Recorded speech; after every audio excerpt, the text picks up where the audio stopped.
অবসায়ন প্রক্রিয়ায় থাকা ৯ আর্থিক প্রতিষ্ঠানের শেয়ার হোল্ডারদের স্বার্থ সংরক্ষণের বিষয়টি বিবেচনা করবে বাংলাদেশ ব্যাংক।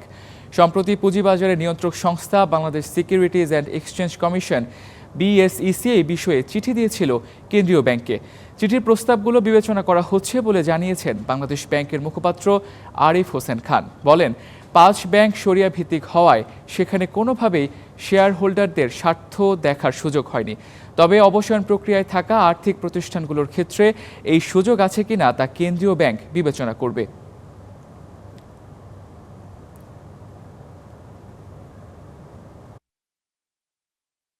বাংলাদেশ ব্যাংকের কাছে পর্যালোচনাতে বাস্তবসম্মত মনে হয়েছে সেগুলোকে ব্যবসা পরিচালনা করার জন্য তাদের রোডম্যাপ অনুযায়ী সময় দিতে সম্মত। যাদের এই রিপ্লাই আমাদের কাছে মোটেও সন্তোষজনক এবং অবাস্তব মনে হয়েছে এবং বাংলাদেশ ব্যাংক বুঝে নিয়েছে সেগুলিকে আসলে ঘুরে দাঁড়ানোর কোনো সুযোগ নেই, সেগুলোকে অবলোপনের আওতায় নিয়ে আসবে বলে প্রাথমিকভাবে সিদ্ধান্ত নিয়েছে। এই বিষয়ে বিস্তারিত জানতে বাংলাদেশ ব্যাংক থেকে আমাদের সহকর্মী ওয়ালিদ সাকিব যুক্ত হচ্ছেন। ওয়ালিদ, এই যে ৯টি আর্থিক প্রতিষ্ঠানকে অবসায়ন করা হচ্ছে এবং শেয়ার হোল্ডারদের স্বার্থ রক্ষার বিষয়ে একটা প্রশ্ন উঠেছে, বাংলাদেশ ব্যাংকের কাছে চিঠি পাঠিয়েছে এক্সচেঞ্জ কমিশন, তো সেখান থেকে আপনি সর্বশেষ কি জানতে পেরেছেন যে আসলে স্বার্থ রক্ষা সম্ভব হবে কিনা? তামজিদ, ৯টি আর্থিক প্রতিষ্ঠানের শেয়ার হোল্ডারদের স্বার্থ রক্ষার জন্য Bangladesh securities and exchange commission, যেটি পুঁজিবাজার নিয়ন্ত্রক সংস্থা, সেই BSEC থেকে আসলে বাংলাদেশ ব্যাংকের কাছে একটি চিঠি কয়েকদিন আগে দেওয়া হয়েছে। আমরা বাংলাদেশ ব্যাংকের সঙ্গে আমরা কথা বলেছি। বাংলাদেশ ব্যাংক আমাদেরকে জানিয়েছেন যে বাংলাদেশ ব্যাংকের সংশ্লিষ্ট যে বিভাগ রয়েছে তারা আসলে বিষয়টি বিবেচনা করবেন যে আসলে ঠিক কিভাবে এই শেয়ার হোল্ডারদের স্বার্থ সংরক্ষণ করা যায়। তারা বলছেন যে এবার যেই ৯টি আর্থিক প্রতিষ্ঠান, এই ৯টি আর্থিক প্রতিষ্ঠানের ক্ষেত্রে বিষয়টি হয়তো ভেবে দেখার কিছুটা সুযোগ রয়েছে।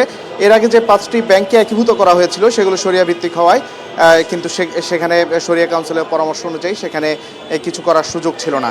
আপনাকে একটু জানিয়ে রাখি যে এই 9টি আর্থিক প্রতিষ্ঠানের যেই অর্থাৎ শেয়ার প্রতি যে সম্পদ মূল্য, অর্থাৎ যেটিকে আমরা NAV বা NAV যেটাই বলি না কেন, সেই NAV কিন্তু একেবারে প্রায় হচ্ছে এটি পজিটিভ নেই, এটি নেগেটিভ হয়ে গেছে। অর্থাৎ তাদের যে সম্পদের মূল্য সেটি নেগেটিভ, মোটামুটি বলা যাচ্ছে যে ৯৫ টাকার মতো করে। তো এক্ষেত্রে বলা যাচ্ছে যে যদি আইনি প্রক্রিয়া যায় তাহলে অর্থাৎ যেই ব্যাংক অর্থাৎ আর্থিক প্রতিষ্ঠানগুলো কোম্পানি আইনে যেটি রয়েছে সেখানে কিন্তু সুযোগ নেই তাদেরকে কোনোভাবে আসলে শেয়ার হোল্ডারদের স্বার্থ সংরক্ষণ করা। তারপরেও বাংলাদেশ ব্যাংক এখন হচ্ছে সংশ্লিষ্ট বিভাগের সাথে কথা বলবে, সরকারের সঙ্গে কথা বলবে, কোনোভাবে যদি এই শেয়ার হোল্ডারদের যে বিষয়গুলো রয়েছে তাদের স্বার্থ দেখার যে বিষয়টি রয়েছে সেটি যদি দেখা যায় সেটি তারা দেখবে। আর তামজিদ, একটু জানিয়ে রাখি যে এই 9টি আর্থিক প্রতিষ্ঠানকে কেন হঠাৎ করে একীভূত করা অর্থাৎ অবসায়ন করার প্রক্রিয়ায় যেতে হলো। এই 9টি আর্থিক প্রতিষ্ঠানে আসলে আপনি জানেন যে বাংলাদেশের যে আর্থিক প্রতিষ্ঠান খাত রয়েছে, নন ব্যাংকিং আর্থিক প্রতিষ্ঠান খাতে দীর্ঘদিন ধরে আসলে ব্যাপক অনিয়ম হয়েছে। আমরা আলোচিত পিকে হালদার কাণ্ডের কথা জানি। সেখানে পিকে হালদার চারটি আর্থিক প্রতিষ্ঠান দখলে নিয়েছিলেন, নানানভাবে দখলে নিয়ে তিনি সেখান থেকে আসলে এক ধরনের লুটপাট চালিয়েছেন। এরকম মোটামুটি অনেকগুলো আর্থিক প্রতিষ্ঠান রয়েছে যেগুলোতে আসলে ব্যাপকভাবে লুট হয়েছে। বিপুল পরিমাণ খেলাপি ঋণ, প্রায় এই বিপুল পরিমাণ খেলাপি ঋণের আসলে জর্জরিত আর্থিক প্রতিষ্ঠান খাত। তো সে কারণে এখন কিছু আর্থিক প্রতিষ্ঠান খাতকে অবসায়নের দিকে নিয়ে যেতে যাচ্ছে। এখন সর্বশেষ মুহূর্তে আসলে চলছে শুনানি। তো এই ছিল বাংলাদেশ ব্যাংক থেকে আসলে আর্থিক প্রতিষ্ঠানগুলোর বিষয়ে সবশেষ। তামজিদ, ধন্যবাদ ওয়ালিদ সাকিব। পরবর্তীতে বাংলাদেশ ব্যাংক সংক্রান্ত আরও তথ্য জানবো আপনার কাছ থেকে।